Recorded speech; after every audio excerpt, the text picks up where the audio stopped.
I'm Peter. I'm a PhD student. I'm also a dancer. I know a lot of the dancers here. So it's really exciting to show this stuff to the dancers that I know here and who's also participated in this study. We're not done yet, so it's an ongoing process, so I'll give kind of a sneak peek on where we are so far, and also what we've actually been doing and what we plan to do. Somehow I'm more nervous now than I've ever been giving a talk to academics, because it's like there's more at stake somehow, and people will just ask how my statistics are doing, but we kind of different. So that's my background is cognitive science. That means that I'm used to experiments and measurements, different brain scans, and statistics are like a word of science. But I was told, Lara was like, don't get too technical here. So I promise not to do that, so I will gloss over a little bit of this, but just give a glimpse of it. But it's nice anyways to show that this is the one I come from, right? So I don't have so much zoomed out stuff, it's much more zoomed in. And then specifically I work with joint action and social coordination. So not primarily a dance researcher, but stuff like conversations, how people change each other's minds, and of course, how we coordinate movements and dance. And this actually kind of started, we were in a workshop and someone else turned out to be also a dancer and a researcher, and then we got excited and someone else also turned out to be a dancer and a researcher, and suddenly there's 18 people doing this together. Tell me if I speak too low, I'll try my best. Okay. The thing is, I usually use a microphone. So we have some funders, and then we have a lot of researchers involved in the project. There's many of us because there's a lot of moving parts we have to fit together. I think maybe the observant person in the audience will recognize these two people here, Luke and Rebecca, who are involved in the project. That's really nice. All right, usually when we do research, there's at least 3 ways to look at people's minds and people. Some people do this, or in this research we do 3 approaches. We look at movement, raw movement, movement coordination. Then we look at the experience, so how people feel while they dance, happiness, but also feeling of connection.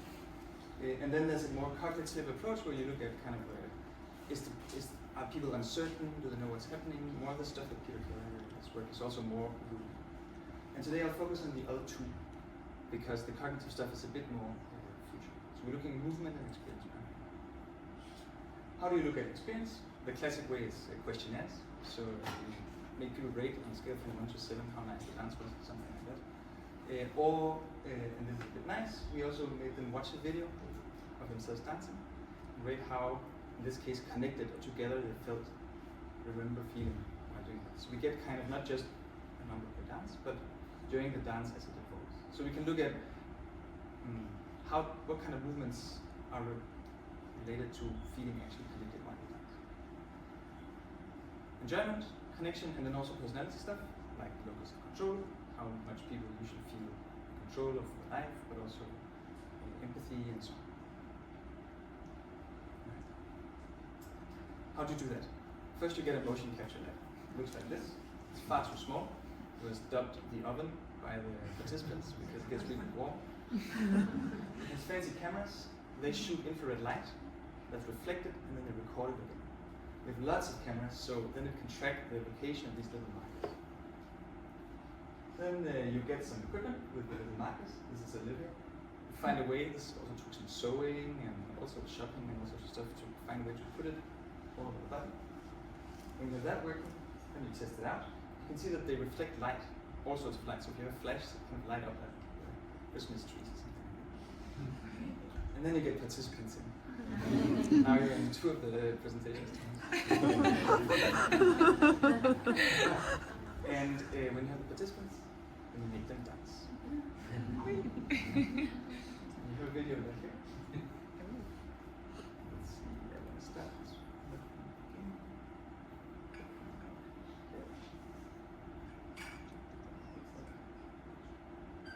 There's no sound.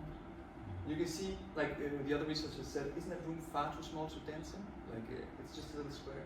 But anyone who's ever been to a swingy Thursday or something like that knows that that's not so small. And this is also, I think, the happiest participants I've ever seen. There's a button and I'm really bored. We made them dance normally, as anyone would, but then we also made them dance with and without follower. So where the follower starts movements. This is follower initiative condition, and I think you can see it sometimes that she does stuff like,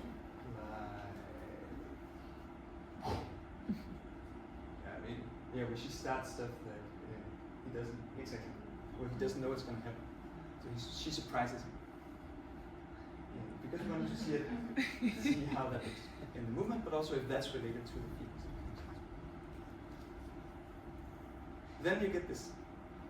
How it does. Is that when you make it move, you can actually see pretty clearly that that's two dancers. This is our raw data.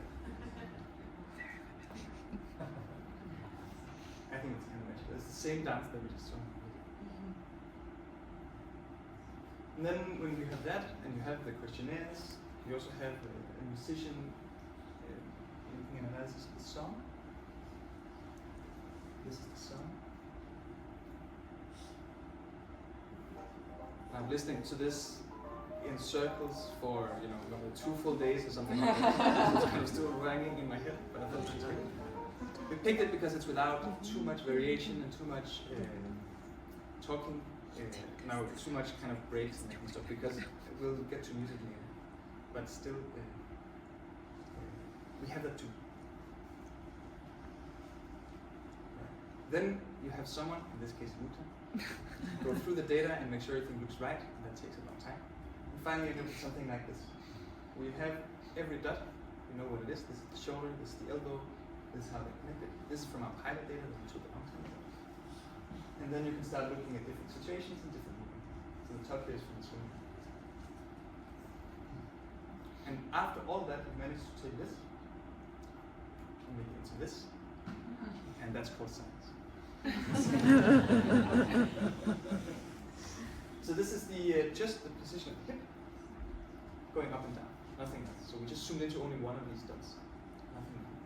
But even this, I think, is pretty striking. Like this looks like a pot. Very, very, very clear. This kind of dream data. I didn't expect it to be this kind of smooth. You also see something here looking like a rock step, triple step, triple step, rock step, Same excites you. Your data. This is an open position, so they're standing further apart. That also means that because they're different heights, the hips are different. But when they're in closed position, they get closer to each other and also adjust the height. So we see some of these basic things are clearly visible in the data. Where when you stand together, he becomes a bit, goes down a bit, looks like just. And then you have, this is just basic step, this is an extra dance. So you can see that during the dance, people change heights, and for now it's only the heights we're looking at, because we'll get to a full body later. Nice, that's the data. What do you do then? You do analysis. How do you do analysis? That's the hard part, but I won't go too much in detail with it. There's a lot of sci-fi sounding methods for this, kind of cross-wavelet coherence analysis, and range of causality, and that kind of stuff. That basically do one of 3 things. A bunch of them try to measure synchronization. That's more or less if you move at the same time and if you do the same things. That's the main thing people do in the literature. They see if you're able to, for example, finger tap at the same time, but also you can look if your bounce are aligned or not. And as you see some data here, it's sometimes aligned, but also sometimes not. So here, for example, there's a little bit of difference. Sometimes they're more or less exactly on top of each other. You want to look if it's just in front or just behind the beat. Some of our data with salsa dancers, we see stuff like that the followers are usually a bit behind, just a little bit behind, because then you can adapt. You don't want to be too fast if you're reacting to it. So then we're measuring if people do the same thing at the same time, more or less. Another kind, I'll call it coupling, that's a very sciencey word, but that just means what makes something else happen. So what causes what? Or in other words, what leads what? And that's a plan to see if we can find which body part is it that makes the other one move. For example, we do that with the head, with the hand, with the hip, and potentially you could find this kind of channel of probably my hip affects my hand as well. It gets complicated. And this was me trying to find a picture of it. It's hard, right? Because you can't see it very clearly, You can't feel it. Often what people do here is they basically look at when something changes and then they ask what changes first. So if one changes before the other, probably they're leading. Is that true? That's a good question. But luckily there's some scientists spending all the time thinking about that. The final set of measurements are synergy measurements or integration measurements. Those are a bit more abstract, but usually they are you're trying to find out how much people move as one instead of as two. And so one approach is that you try to take what you have now and you try to guess what's going to happen in a second. You call that information. And you split that information into pieces. So there are unique pieces, some information about the future that you get from looking at one dancer, some that you get from looking at the other. You have some redundant stuff. That's stuff you could know from looking at either of the two. So it's in both of them. And then there's some information you only have if you know both of them at the same time. So a classic example would be try to find a picture of a counterbalance, where they're balanced against each other. Or if you just looked at one dancer, they would look like they're falling. But only because you have both at the same time, you know that they're not falling, something else will happen. The question is, what of this is related to feeling together, for example. A lot of the work usually is on synchronization, but when we ask people, they talk about communication and being able to react to each other, at least so far. That sounds like coupling. And some of these feelings of together or moving together sounds like synergy as well. So that's the question when we kind of listen to it. I'm going to show you some findings, but very importantly, firstly, they're from one dance, and secondly, they're from a kind of test run of the analysis. So don't take them too seriously. They just look cool. So we take the bounce and we ask who leads the bounce, as in when the bounce changes in one person, or when the bounce changes for the dancers, where does it change first? And then we get a part like this. On the right side we have when the leader is leading the bounce. Left side we have when the follower is leading the bounce. We're a bit surprised because it looks like the follower in this dance seems to be the one changing the bounce. We're a bit confused, so we tried one of our other sci-fi sounding methods. We got the same results. So here red is when the follower leads, blue is when the leader leads, and we see that there's more red, basically.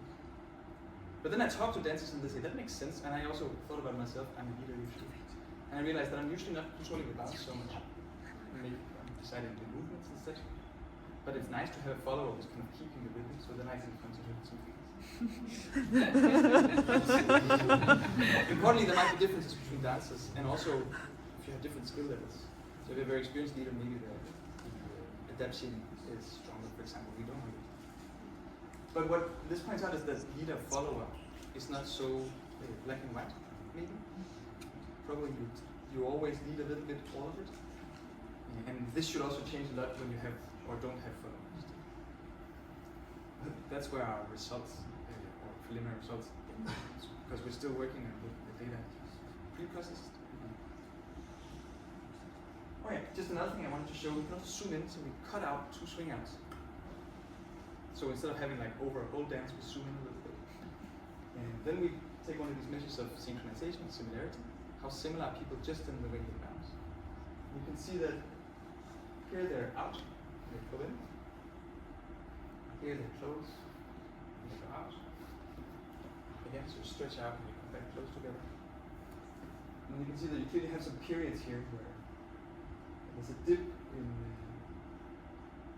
how similar your bounces are while you're moving together in this data so far. And then you kind of become very similar again afterwards. We haven't looked more into this, but it's nice that you can clearly see the parts of the movement in the data. And that in itself seems that there's something in the data, but we have to look more about why exactly. We can also see that who's leading the bounce changes. It looks like with these analysis. So you kind of in the beginning you have a leader, in this case leading the bounce, but then the follower seems to be taking over and the leader maybe becomes a bit more split afterwards. Just to say that's the kind of questions we're asking. Can we find these kind of fluctuating leader-follower relations in the data? That's interesting. So there's a lot of stuff now. Roots has working like a hero. data preparation. We have a team of analysts taking these different approaches. And of course we need to look at the full body, not just the bounce. So you can look at both kind of synchronization within the body, but also between dances. And importantly, we also want some more proper qualitative stuff. Because right now we're making people rate how connected they feel from a scale from 1 to 7. And many people ask me, what on earth does that mean? And I say, sorry, this is how you do it. But we work with some anthropologists who are good at spending a long time asking about a little period of time. It takes like hours for a dance, but then you get to actually get a more detailed sense of what is it that these people feel like next to it. And there's a lot of questions. So this is the main one. When do we feel connected? Is that when we are synchronized, doing the same thing? I don't think so personally. I like, but that's also me, but I like the moments where, for example, we do different things but are still connected, or are still reacting to each other, or still synergetic. Also, when is it nice to dance? Also, how does that change depending on the skill level? So beginners might need to synchronize because you need that before you can do anything else, but more experienced people can maybe drop the synchronization and not do the same thing, but still coordinate properly. We'll see. Also, does it change anything to add follower initiative? So one hypothesis is that follower initiative reduces synchrony because it's harder to make sure you do exactly the same thing when both people are trying to decide. But maybe increases integration and synergy because now you simply react more to each other. Maybe also increases the feeling of connection. But maybe only for people who are experienced dancers. If you tell a beginner to do follow initiative, they might panic. And all of it might drop. We also need to look at the music. That's a whole other question. I'll ask you about that, Peter. We also want to see if we can find the leads. So we also see stuff like the bounce seem to, sometimes in the real dance, in this preliminary data, the bounce kind of is exaggerated just before a new move comes. And when I saw that in the data, I thought, oh, I do that. You know, I bounce and then I do something like this to show that something is going to change. And it's kind of fun to look at the data and be like, oh, that's